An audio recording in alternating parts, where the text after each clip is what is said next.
사도신경으로 신앙 고백하겠습니다. 나는 전능하신 아버지 하나님, 천지의 창조주를 믿습니다. 나는 그의 유일하신 아들, 우리 주 예수 그리스도를 믿습니다. 그는 성령으로 잉태되어 동정녀 마리아에게서 나시고 본디오 빌라도에게 고난을 받아 십자가에 못 박혀 죽으시고 장사된 지 사흘 만에 죽은 자 가운데서 다시 살아나셨으며 하늘에 오르시어 전능하신 아버지 하나님 우편에 앉아 계시다가 거기로부터 살아있는 자와 죽은 자를 심판하러 오십니다. 나는 성령을 믿으며 거룩한 공교회와 성도의 교제와 죄를 용서받는 것과 몸의 부활과 영생을 믿습니다. 아멘. 찬송가 424장 아버지여 나의 마음을. 찬송가 424장입니다.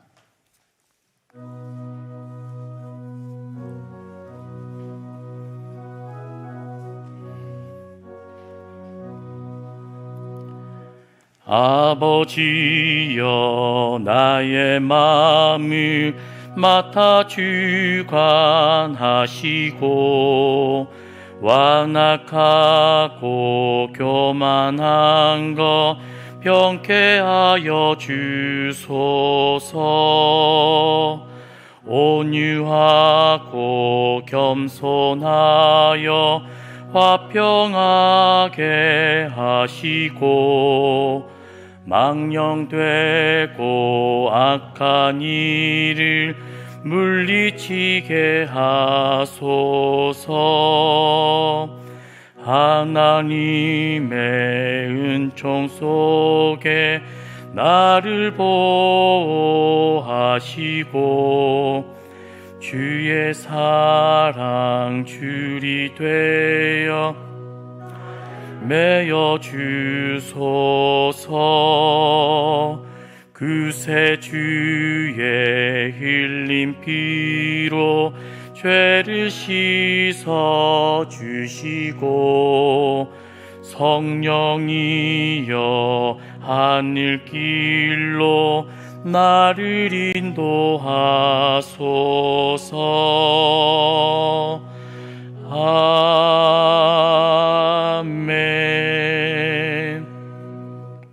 찬송가 412장 내 영혼의 그 귀 깊은 데서.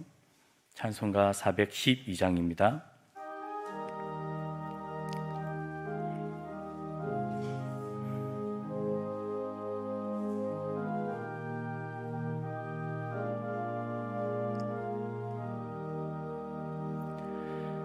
내 영혼의 귀 깊은 데서 맑은 가락이 울려하네.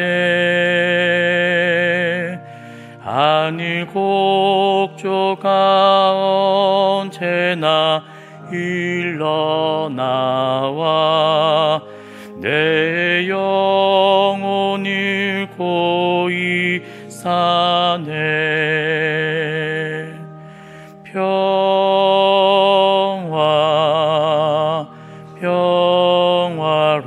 평화로다 하늘 위에서 내려오네.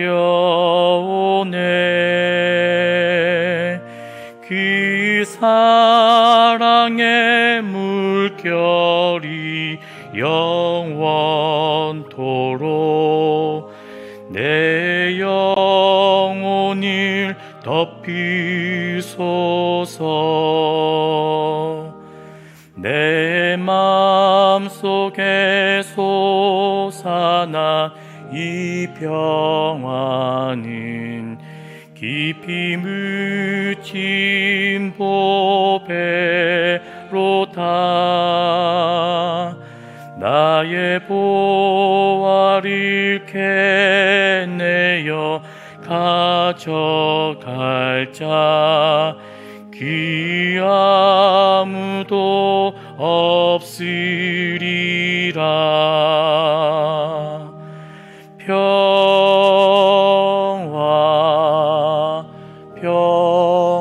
평화로다 하늘 위에서 내려오네. 그 사랑의 물결이 영원토록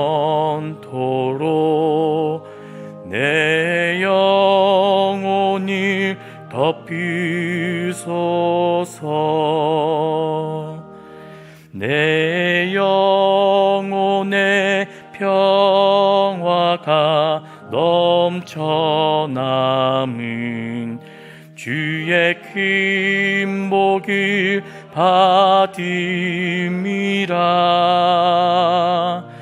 내가 주야로 주님과 함께 있어 내 영혼이 편히 쉬네.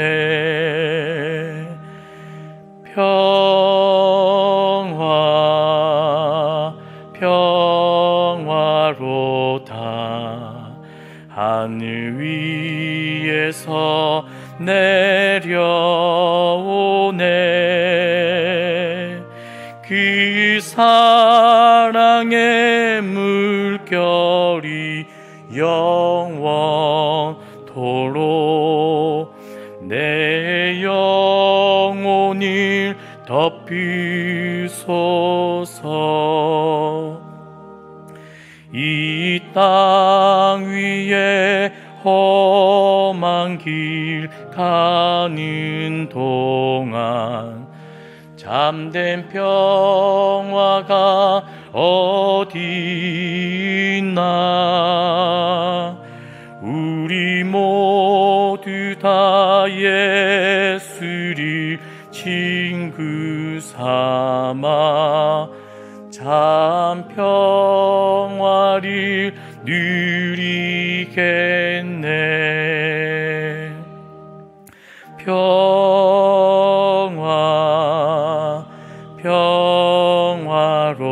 평화로다. 하늘 위에서 내려오네.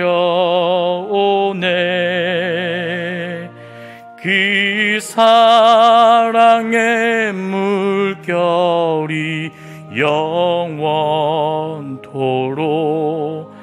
내 영혼을 덮이소서.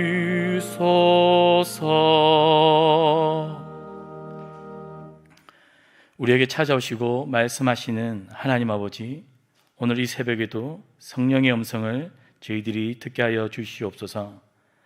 때론 우리가 우리 인생길을 잘못 걸어갈 때, 성령님께서 막으실 때에 우리가 성령님의 막으심을 알고 깨닫고 다시 처음의 자리로 돌아올 수 있는 지혜를 허락하여 주시옵소서. 코로나가 다시 재확산되는 중에 있습니다. 교회와 성도들을 지켜주시고 담임 목사님에게 성령의 강건함을 허락하여 주시옵소서. 예수님의 이름으로 기도합니다. 아멘.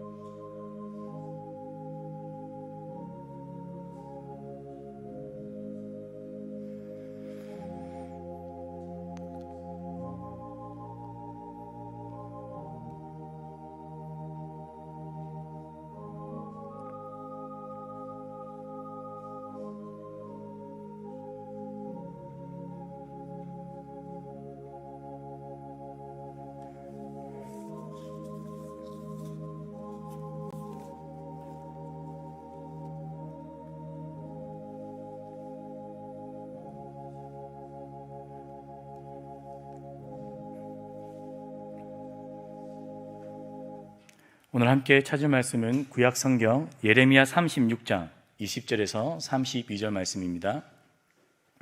예레미야 36장 20절에서 32절 말씀입니다. 그들이 두루마리를 서기관 엘리사마의 방에 두고 뜰에 들어가 왕께 나아가서 이 모든 말을 왕의 귀에 아뢰니,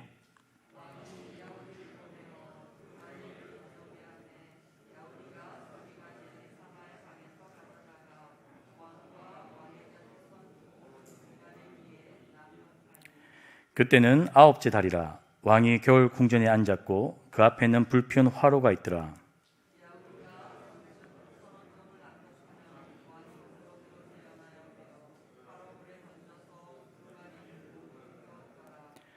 왕과 그의 신하들이 이 모든 말을 듣고도 두려워하거나 자기들의 옷을 찢지 아니하였고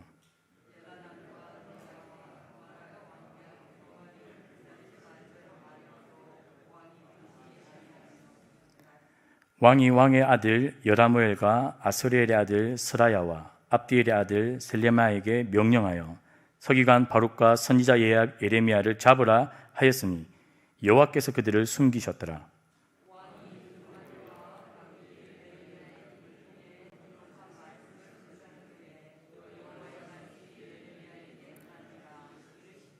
너는 다시 다른 두루마리를 가지고 유다의 여호야김 왕이 불사하는 첫 두루마리의 모든 말을 기록하고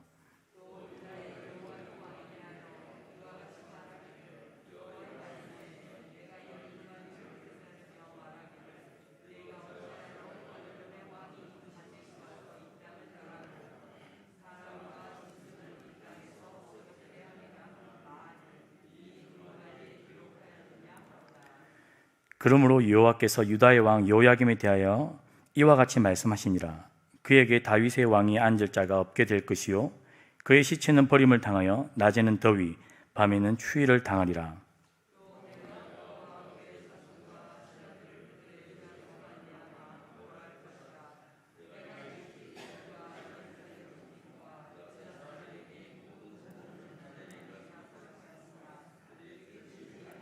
함께 읽겠습니다. 이에 예레미야가 다른 두루마리를 가져다가 네리야의 아들 서기관 바룩에게 주매 그가 유다의 여호야김 왕이 불사하는 책의 모든 말을 예레미야가 전하는 대로 기록하고 그 외에도 그 같은 말을 많이 더 하였더라. 아멘. 오늘 본문의 이야기는 여호야김 왕 5년 그해 겨울에 일어난 이야기입니다. 오늘 여호야김 왕은 총 11년에서 12년 정도를 남유다에서 다스린 것으로 보고 있습니다. 즉 그의 재위 중간에 일어난 이야기입니다. 하나님께서 늦지 않았으니 여호야김 왕에게 지금이라도 정신을 차리고 돌아오라는 하나님의 경고입니다. 오늘 겨울입니다. 12월입니다. 그래서 겨울 궁전에 앉았다, 모였다라고 되어 있습니다. 이 겨울 궁전이라는 것은 겨울에 화로를 피울 수 있는, 그래서 신하들이 함께 왕과 모여서 어느 일정 부분 회의를 하고 결정을 할 수 있는 큰 홀 또는 큰 방을 염두에 두시면 되겠습니다. 오늘 이 화롯불을 가운데 두고 여호야김과 여호야김 왕 좌우편에는 두 그룹의 신하와 고관들이 그를 둘러싸고 있습니다. 한 그룹은 여호야김과 뜻을 같이 하는 신하들입니다. 그 신하들은 여호야김 왕이 여호와의 말씀이 적힌 두루마리를 자르고 불태울 때 그와 함께 막지도 아니하였을 뿐더러 두려워하지도 않고 옷을 찢지 않는, 비록 여호야김이 애굽 왕의 바로 느고요에 세워진 왕이고 당시 바벨론에 조공을 바치는 힘없는 나라지만 권력 옆에 붙어서 아첨하며 생존하기에 바빴던 그러한 그룹의 신하들로 보입니다. 그러나 오늘 다른 한 그룹은 25절에 등장하는 엘라단과 들라야와 그마랴입니다. 오늘 이들은 여호야김 왕이 여호와의 말씀을 들을 수 있도록 그에게 찾아갑니다. 그리고 여호야김 왕이 여호와의 말씀을 자르고 이 화로에 그 여호와의 말씀을 던질 때에 그것을 가로막았던 자들입니다. 오늘 이들 중에 특별히 눈여겨볼 사람이 있습니다. 그들은 다름 아니라 누구냐면 사반의 아들 그마랴, 그리고 그마랴의 아들 미가야입니다. 이들이 사실은 이 여호야김이 다스리던 그해 그 남유다 시절에 어떻게 하면 하나님의 말씀대로 남유다를 하나님의 뜻대로 운영할 수 있을까 고민했던, 하나님의 말씀을 귀히 여겼던 그룹의 핵심 인물들입니다. 하나님은 혹시나 행여나 이스라엘 백성들이 돌아올까 회개할까 싶어 예레미야를 통해 말씀하셨고 예레미야는 바룩을 통해 그 말씀을 기록하게 했습니다. 바룩은 그 말씀을 어디에서 읽었냐면 성전, 특히 이 사반의 아들인 그마랴의 방에서 이 말씀을 낭독합니다. 사반은 누구냐면 여호야김의 아버지 요시야 왕 때 요시야 왕이 성전을 보수하다가 발견한 그 율법책을 요시야 귀에 들려주었던 사람이 바로 사반입니다. 그의 아들이 오늘 그마랴고 그 그마랴의 아들이 오늘 미가야인데요. 오늘 이 그마랴의 방에서 바룩이 여호와의 말씀을 낭독한 것이죠. 그 말씀을 그냥 흘려듣지 않았습니다. 사반의 손자 미가야가 그 말을 특별히 여겼고 그래서 성전에서 들려진 그 여호와의 말씀을 궁전으로 가져갑니다. 궁전에 누가 있었냐면 오늘 바로 이야기했던 엘라단과 들랴야, 이러한 하나님의 말씀을 소중히 여기는 그룹들, 고관들, 서기관들이 있었기에 그들을 찾아갑니다. 그리고 바룩이 들려주었던 그 하나님의 말씀을 그들에게도 들려줍니다. 오늘 그 그룹 고관들과 서기관들이 여호와의 말씀을 들으니 심상치 않습니다. 하나님의 준엄한 심판이 정말 특별합니다. 그들은 두려웠고 떨렸습니다. 그래서 어떻게 합니까? 이 여호와의 말씀을 여호야김 왕의 귀에 들리게 해야겠다. 그들은 작정을 합니다. 그래서 오늘 20절에 보니까 그들이 이 모든 말을 왕의 귀에 아뢰니, 사실은 예레미야를 통해 하신 하나님의 말씀, 바룩이 적은 그 글을 여호야김에게 아뢰는 것은 사실은 쉬운 일이 아닙니다. 오늘 앞선 19절에 보면 이 고관들이 바룩에게 말합니다. 무엇이라고 전달할까요? 예레미야와 함께 숨어 있으라. 왜 숨어 있으라고 말할까요? 이 고관들은 여호야김이 어떤 사람이라는 것을 잘 압니다. 여호야김은 애굽과 바벨론의 텀바기 속에서 여호와 하나님을 저버리고 이방 신을 백성들에게 섬기게 했던 잔인하고 난폭하고 사치스러운 왕이라는 것을 고관들이 알았습니다. 그래서 예레미야에게 전달한 하나님의 준엄한 심판을 여호야김이 들었을 때 이 말씀의 진원지를 아마 발본색원하려고 그들은 예상을 했고, 그래서 바룩에게 숨어 있으라라고 말합니다. 20절에도 두루마리를 바로 왕에게 가져가는 것이 아니라 서기관의 방에 놓고 갑니다. 그리고 먼저 왕에게 찾아가서 자초지종을 지혜롭게 설명을 하고 있죠. 즉, 이 여호야김 왕에게 여호와의 말씀이 전달되는 과정 속에는 그냥 쉽게 하나님 말씀이 전달된 것이 아니라 여호와의 말씀을 중히 여기고 그것을 받들고 하나님의 말씀을 두려워 떨은 그러한 전달자들이 있었다는 것입니다. 그들은 기대했습니다. 무엇을 기대했을까요?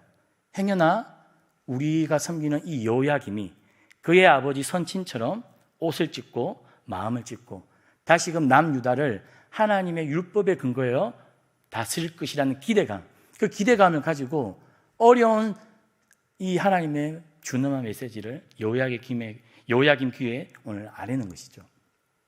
저는 오늘 이 엘라단과 들라야와 그마랴, 이 하나님의 말씀을 전달하는 이 사람들을 보면서 오늘 새벽기도 나오신 성도님들이 우리에게 하나님께서 맡기신 그 말씀을 우리의 이웃과 또 믿음이 연약한 새신자들과 우리 주변 가족들에게 하나님의 말씀을 전달하는 전달자가 되기를 주님의 이름으로 축복합니다. 그러나 오늘 이 여호야김은 그들이 가지고 온 이 하나님의 말씀, 여호디를 불러서 그 두루마리를 가지고 오라 합니다. 여호야김은 처음부터 여호와의 말씀을 듣지 않으려고 하진 않았습니다. 화롯불에 앉아서 그래 한번 여호와께서 무슨 말씀하시는지 들어는 보자. 그의 태도는 아예 처음부터 하나님의 말씀을 무시한 것은 아니었습니다.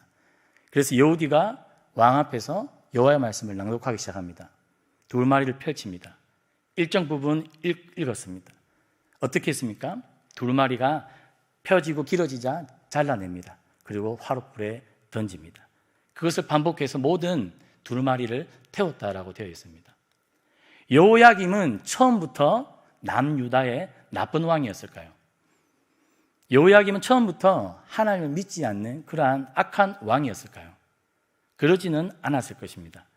여호야김은 아마도 아버지 요시야를 보면서 그의 신앙이 저물었던 것 같습니다.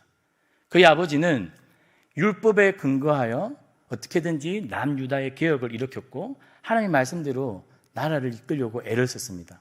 그러나 그의 아버지 요시야는 어떻게 되었습니까? 애굽 바로 느고의 왕에 의해서 머깃도에서 전사합니다. 젊은 여호야김이 그렇게 아버지가 허망하게 죽어가는 모습을 보면서 아마 그는 이런 질문을 했을지도 모릅니다. 정말로 여호와 하나님께서 살아계시는가? 애굽의 신들보다 야훼 하나님이 강하신 분인가?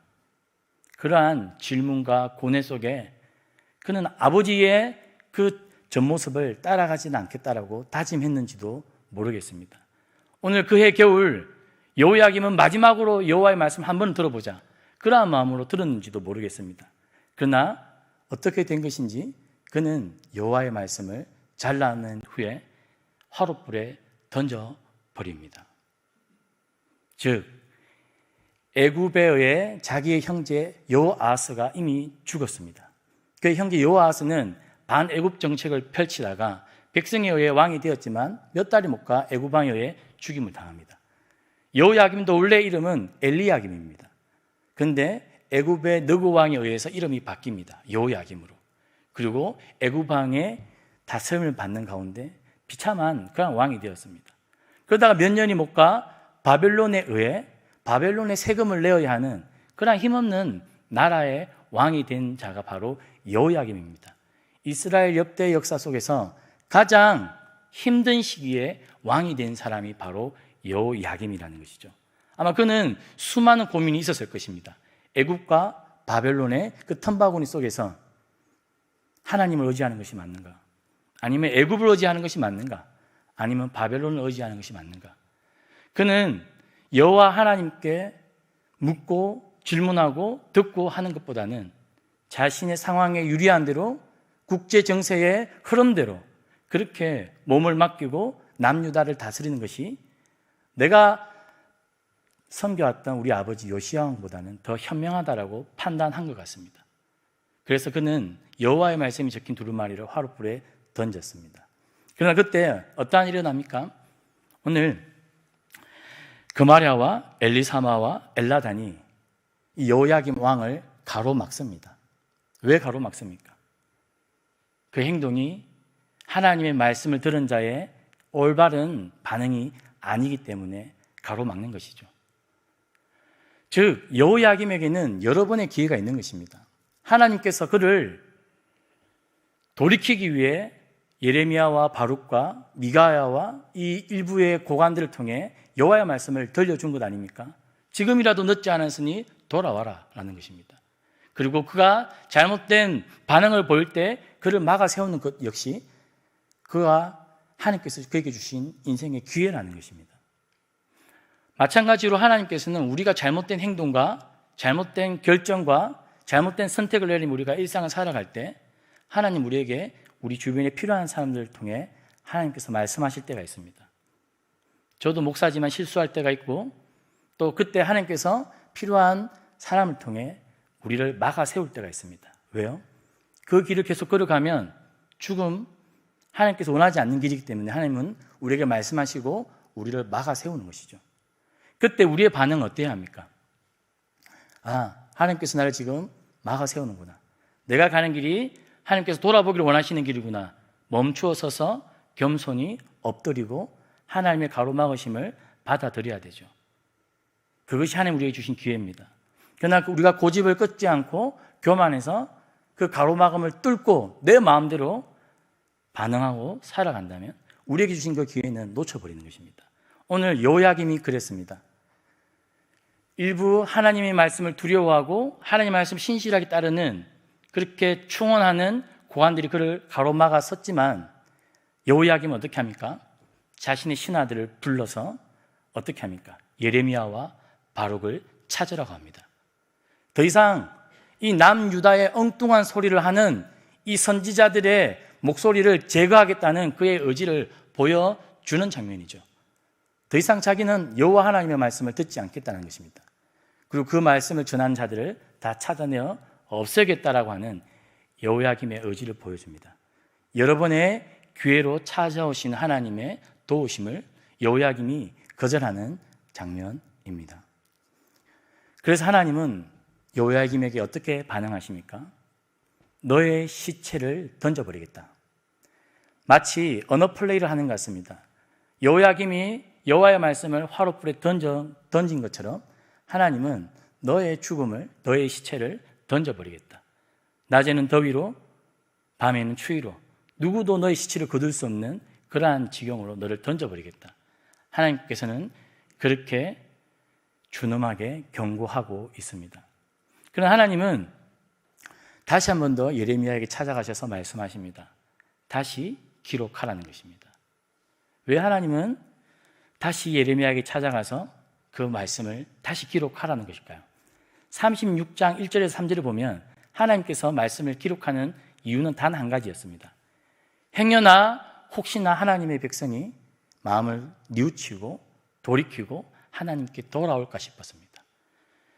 요야김이 혹시나, 여호와의 백성들이 혹시나 그럼에도 불구하고 한 명이라도 여호와께 돌아올까 싶어 다시 그 말씀을 기록하고 우리 귀에 들리기 위해 말씀을 받아 적으라고 말씀하신 하나님, 하나님의 신실하신 사랑이자 하나님의 베푸시는 긍휼과 은혜라는 것입니다. 우리 인생에는 두 가지 길이 있습니다. 우리 고집대로, 우리 마음대로 우리를 막아 세우는 성령의 음성을 거부하고 그냥 눈에 보이는 현실을 쫓아 살아가는 길. 다른 길은 하나님의 경고를 우리가 겸손히 받아들이고 하나님께서 여전히 우리를 고치시고 싸매시고 회복시키기 원하시는 그 사랑을 받아들이고 우리가 하나님께로 돌아가는 그 길. 우리 인생에는 그 두 가지 길이 놓여 있습니다. 오늘 새벽에 말씀을 묵상하면서 여전히 우리에게 찾아오시고 말씀하시고 우리 인생을 때로는 가로막으시는 그 하나님의 음성을 우리가 들을 수 있도록, 하나님께서 우리를 가로막으실 때 우리가 그 가로막으심을 깨달을 수 있도록 성령 하나님 때때로 우리를 깨우쳐 주십시오. 우리의 마음이, 우리의 생각이 성령 하나님의 다스림 속에 오늘 하루도 살아가게 하여 주십시오. 그렇게 묵상하며 기도하는 새벽이 되기를 주님의 이름으로 축복합니다. 하늘에 계신 우리 아버지, 아버지의 이름을 거룩하게 하시며 아버지의 나라가 오게 하시며 아버지의 뜻이 하늘에서와 같이 땅에서도 이루어지게 하소서.